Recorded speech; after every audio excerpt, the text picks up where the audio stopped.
bonjour Kyria, et je te remercie sincèrement pour Vigimedia de nous accorder quelques minutes de ton précieux temps en étant justement très sollicité. Ça doit être à la fois très agréable de disposer de tant d'amour d'un côté et puis en même temps mentalement de gérer autant de sollicitations en sachant qu'on ne peut pas se préoccuper de toutes les causes. Je voudrais que tu nous racontes un peu depuis que tu t'es fait connaître à travers YouTube, on parlera un peu plus tout à l'heure de ce que tu fais, mais déjà toi, comment tu ressens ça psychologiquement, parce que ça doit être spécial.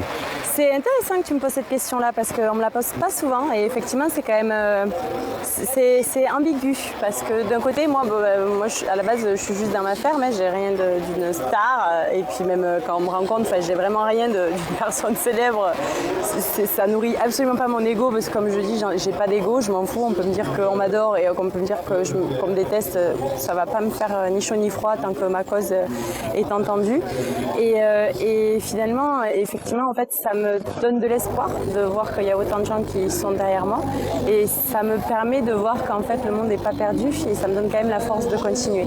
Après ça me donne aussi une grande responsabilité et ça me fait peur d'un côté parce qu'en fait peut-être que les gens ont un peu des attentes alors qu'en fait comme je dis je ne suis qu'une paysanne, je suis qu'une humaine et je garde cette humanité là et c'est hors de question et c'est ce que j'ai dit à ma mère et le jour où je prends la grosse tête elle est sollicitée pour me dire redescends ma fille tout va très bien et puis je sais que je la prendrai pas parce que c'est pas du tout dans mon caractère mais du coup c'est ça fait quand même une responsabilité et effectivement on me confie beaucoup et c'est pas toujours évident de répondre à tout. Tu l'as très bien pointé du doigt alors que j'aimerais pouvoir en fait gérer toutes les causes parce que toutes les causes sont nobles et du coup je lance un peu un appel là à dire que chacun aussi prenne sa part et fasse ce qu'il faut. Si moi je le fais en tant que paysanne qui au final est issue de rien, ni du monde paysan, d'une famille vraiment qui avait pas un sou et qui en est arrivée là aujourd'hui, c'est qu'en fait ça peut être n'importe qui. Donc allez-y, prenez vos responsabilités et faites ce qu'il y a à faire plutôt que, certes, me remercier c'est bien, mais le faire aussi c'est mieux et je préférais être un espoir et un exemple en fait, à suivre pour toutes les autres personnes. Je suppose qu'on t'adresse beaucoup de projets, de visions militantes, etc. dans lesquelles on aimerait que tu les rejoignes toutes si tu pouvais, si tu pouvais te démultiplier, ce serait encore meilleur.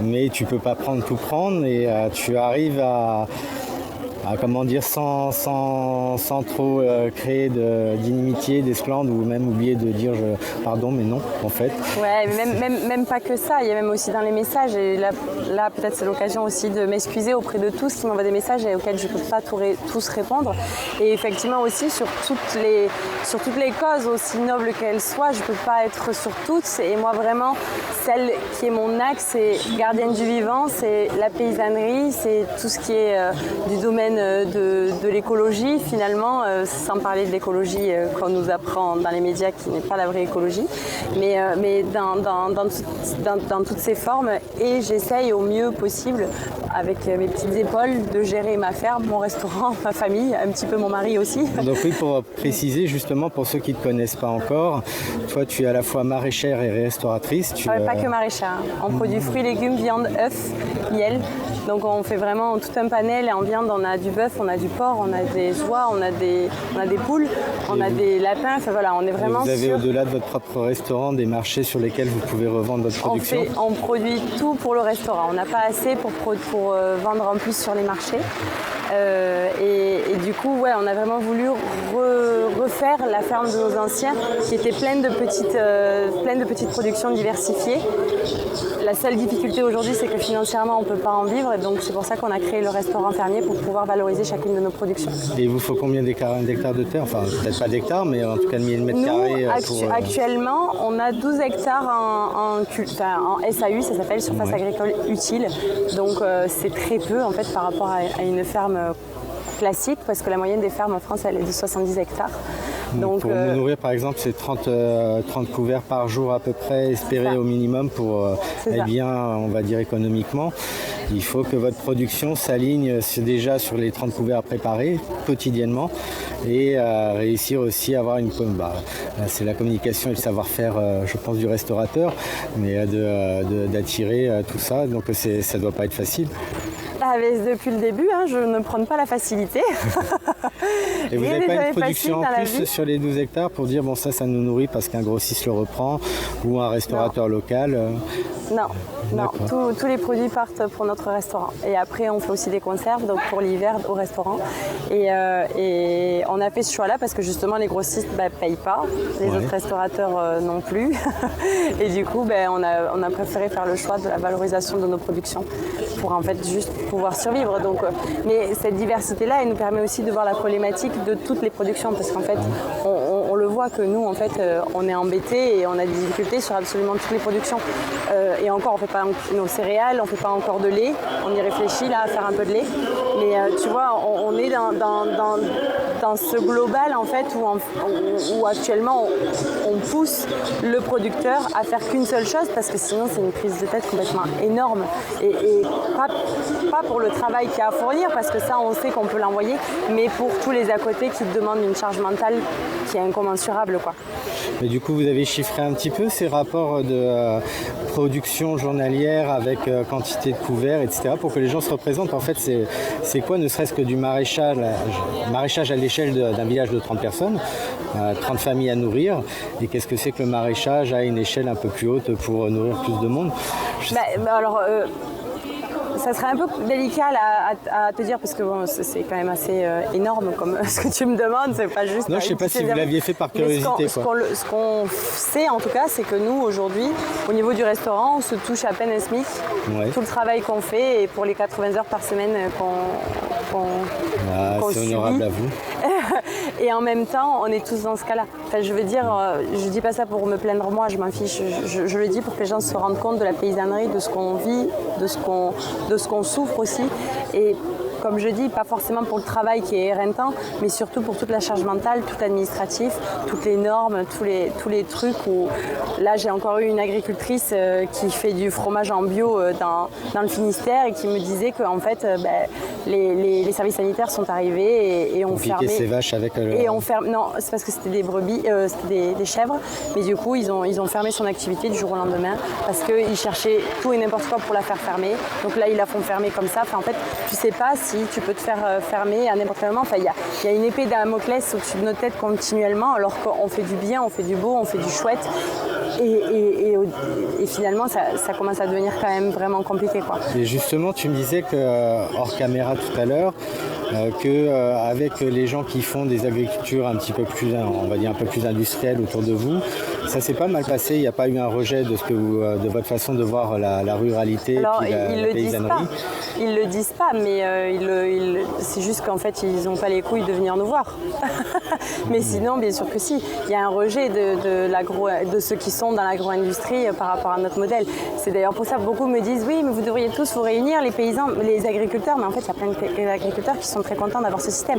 Enfin, en fait, c'est même pas ça. C'est qu'ils sont pas contents d'avoir ce système, mais qu'ils savent pas comment faire. Et peut-être aussi que ça leur renvoie leurs erreurs à eux d'avoir fait confiance à ce système. Donc, il y a plein de choses. L'agriculture, c'est un sujet vraiment très vaste. Mais est-ce que tu sens qu'il y a déjà au moins une ouverture au dialogue avec des gens qui ont une vision d'un retour aux campagnes? Je t'avoue que c'est mon cas à titre personnel.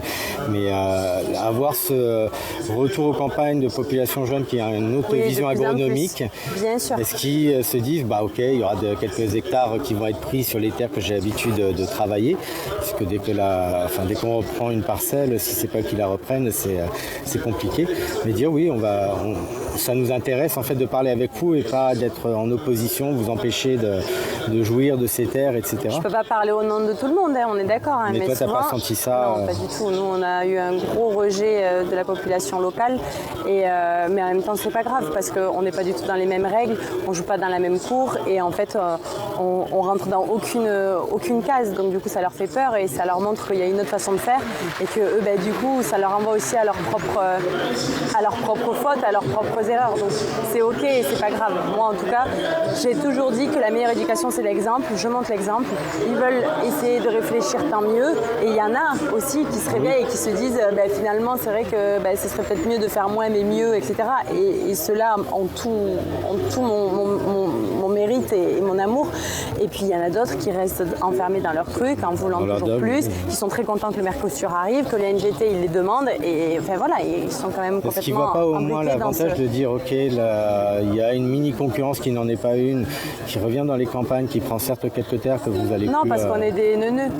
Vous avouez, c'est des babacools un peu couillons qui comprennent rien. Oui, c'est ça. C'est nous, on se fait enlever, c'est une réalité, on se fait enlever nos panneaux continuellement, on s'est fait tirer dessus. Enfin, non, c'est une réalité, c'est pas du tout tout beau tout rose. Et c'est ça aussi qui fait qu'aujourd'hui, d'ailleurs, on s'est battu à fond pour qu'il y ait ce restaurant. C'est pas demain à la veille qu'on va s'arrêter, et encore moins pour les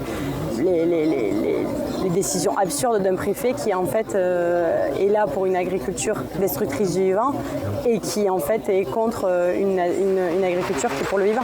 Donc ça nous laisse aussi cette force-là, et un jour ces gens-là ils se réveilleront, ils comprendront et ça ira, tu vois.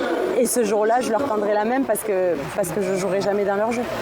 Ok, je te remercie. Je vais te poser juste une dernière question qui est propre à Vigimedia, puisqu'on on vient t'embêter un petit peu. Alors il faut qu'on vende un peu notre sauce. On n'est pas tout à fait, même si on est d'accord, sur la question des campagnes, la revitalisation des terres, etc. Mais c'est plus, nous, les questions de souveraineté et de démocratie qui nous intéressent. Et on se bat devant les médias en les assiégeant tout simplement, en disant vous allez arrêter de nous raconter des conneries et vous allez libérer la parole. Toi, quand tu perçois un petit peu tous ces problèmes de liberté d'expression, de médias dominants qui nous assènent les mêmes conneries, qui ostracisent, censurent d'autres courants de pensée, est-ce que c'est quoi ton vrai sentiment par rapport à tout ça? Je préfère Alors, moi du coup ils me l'ont fait. Ils sont, monsieur Nunez, ministre de l'Intérieur, a parlé de moi en disant que j'étais une fake news, que je faisais que des fake news et que c'était complètement faux. Tout ça y est, tu as intégré la secte des complotistes, c'est bon, t'es dedans. Alors, pas officiellement, enfin bon, on me le dit aussi. Oui, mais t'en fais pas. Je suis complotiste, d'extrême droite, d'extrême gauche, je suis quoi catholique extrémiste aussi parce que j'ai ma croix, alors que je ne parle jamais de ma religion. Enfin bon, bref, de tout et n'importe quoi. Et en fait, je me suis dit, mais bon, déjà, un grand honneur. J'ai envie de dire, c'est un grand honneur pour moi d'être dégagée. Vous voudrez, ça fait plaisir. Voilà, c'est ça. Et en même temps, ça veut dire que je dis la vérité, que je dérange, donc c'est parfait. Et en même temps, certes, ils ont une grande notoriété, mais en fait, j'ai envie de leur dire merci parce que grâce à eux, les gens se détournent des grands médias. Donc, continuez comme ça, c'est parfait, ça rallie encore plus de monde à notre cause.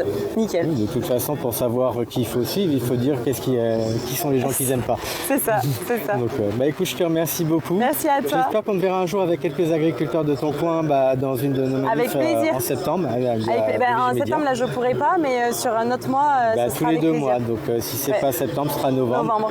Voilà. Tu pourras me dire quel jour.